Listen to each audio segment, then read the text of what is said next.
everyone, how are you today? Pada kesempatan kali ini bersama Kak Dina, kita akan membahas materi bahasa Inggris tentang describing people and object.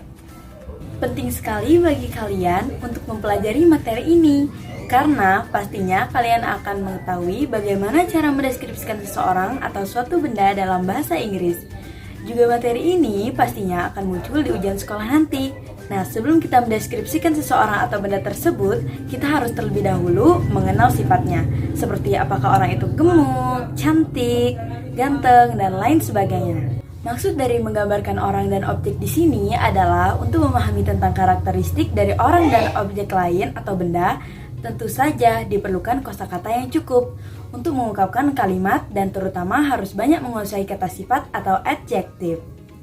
Tapi tidak usah khawatir, karena di sini kita akan mempelajari ringkasan materi tentang describing people and object.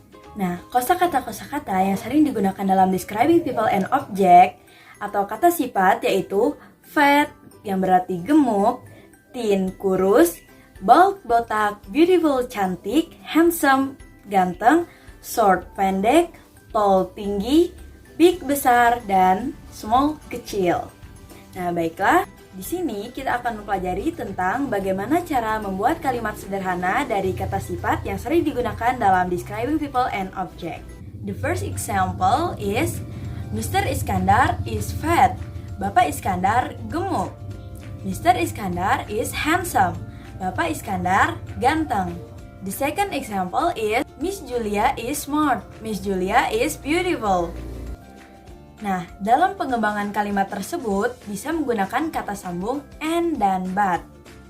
And artinya dan untuk menggabungkan dua kalimat yang setara. But artinya tetapi untuk menggabungkan dua kalimat yang berlawanan. Nah, contoh kalimat yang tadi, jika kita gabungkan menggunakan kata but menjadi Mr. Iskandar is fat but handsome. Bapak Iskandar gemuk tetapi tampan. For another example is Miss Yuli is slim. Miss Yuli is beautiful. Nah, contoh kalimat tersebut bisa digabungkan dengan menggunakan kata and menjadi Miss Yuli is slim and beautiful. Ibu Yuli langsing dan cantik. Adapun contoh kalimat lain yang menggunakan kata and dan but yaitu Mr. Soleh is old but smart. Bapak Soleh tua tetapi pintar. And second example is Adit is handsome but naughty. Adit tampan tetapi nakal. Nah, materi selanjutnya kita mempelajari tentang kata sifat atau adjektif. Karena perlu sekali mempelajari kata sifat atau adjektif ini untuk membuat kalimat dalam describing people and object. Kata sifat adalah kata yang digunakan untuk menerangkan kata benda. Contohnya, kata sifat yang diletakkan di depan kata benda yaitu This is my new shoes. Ini adalah sepatu baru saya. Sinta is beautiful girl. Sinta adalah anak perempuan yang cantik. Kata sifat diletakkan di depan kata benda. Beautiful di sini adalah kata sifat dan girl di sini adalah kata benda. Dan kata sifat beautiful ini menerangkan kata girl yang berarti anak perempuan. And for another example is Fauzan is a handsome boy. Fauzan adalah anak laki-laki yang tampan. Kalimat ini sama halnya dengan kalimat sebelumnya. Kemudian terdapat kata sifat yang digunakan sebagai predikat di dalam kalimat. Contohnya, Mr. Pramono is clever. Bapak Pramono pintar. Mr. John is bald. Bapak John botak. Nah, kata clever atau pintar di sini adalah merupakan kata sifat yang ditempatkan sebagai predikat. Begitu pula kata bald di kalimat kedua. Selanjutnya adalah membandingkan sifat benda dengan benda lain atau sifat seorang dengan orang lain. Yang pertama yaitu membandingkan sesuatu yang sama. Contohnya, Mr. Iskandar is as fat as Mr. Pramono. Bapak Iskandar sama gemuknya dengan Bapak Pramono. Di sini maksudnya adalah untuk membandingkan suatu sifat yang sama, maka ditambahkan kata as di depan dan di belakang kata sifat. Seperti as fat, as adalah fat di sini sebagai kata sifat dan as di depan dan di belakang adalah kata yang digunakan untuk membandingkan sesuatu yang sama. Another example is Santi is as beautiful as Sinta. Santi sama cantiknya dengan Sinta. Nah, penjelasan kalimat ini sama seperti kalimat sebelumnya. Yang kedua adalah menyatakan sesuatu yang lebih ditambahkan dengan kata er atau more than. Kata er digunakan bila kata sifat terdiri dari satu suku kata. Contohnya, small. Small becomes smaller. Jika ditambahkan dengan kata er, di akhirnya menjadi smaller atau yang berarti lebih kecil. Contoh kalimatnya adalah, the ball is smaller than mine. Bola itu lebih kecil daripada punya saya.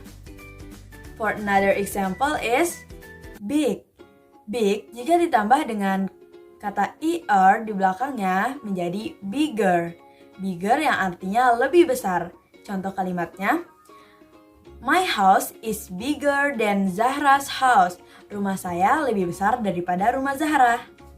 Kemudian terdapat kata more, yaitu digunakan bila kata sifat yang dipakai terdiri dari dua suku kata atau lebih. Contohnya, interesting ditambahkan kata more menjadi more interesting atau lebih menarik. Nah, contoh kalimatnya, comic book is more interesting than history book. Buku komik lebih menarik daripada buku sejarah. Contoh yang lainnya yaitu beautiful, beautiful jika ditambahkan kata more menjadi more beautiful atau yang berarti lebih cantik. Contoh kalimatnya, Gina is more beautiful than Gendis. Gina lebih cantik daripada Gendis. Yang ketiga adalah untuk sesuatu yang paling ditambahkan kata est atau the most.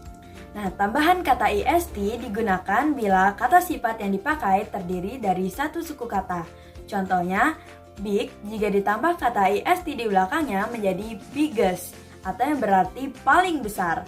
Contoh kalimatnya, Rian is the biggest student in his class.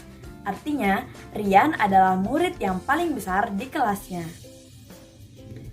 Nah, kata the most digunakan bila kata sifat yang dipakai terdiri dari dua suku kata atau lebih. Contohnya, beautiful. Jika ditambahkan kata the most menjadi the most beautiful yang berarti paling cantik. Contoh kalimatnya, Yuli is the most beautiful girl in her class. Artinya, Yuli adalah siswi paling cantik di kelasnya. Nah, selanjutnya, untuk describing object atau mendeskripsikan objek atau benda, kosakata yang sering digunakan merupakan terdapat big yang berarti besar, small yang berarti kecil, tall tinggi, short pendek, thick tebal, dan cheap murah, expensive mahal. Baiklah, kita akan mencoba membuat kalimat-kalimat sederhana dari kosakata yang sering digunakan dalam describing object. For examples, contohnya, the ball is big, bola itu besar. The eraser is small, penghapus itu kecil. The book is thick, buku itu tebal. And the bag is expensive, tas itu mahal. Baiklah, cukup sekian penjelasan dari Kak Dina mengenai materi describing people and object. Kakak harap semoga materi ini dapat bermanfaat dan dapat dipahami dengan baik oleh kalian. Happy study and have a nice day. Cheerio!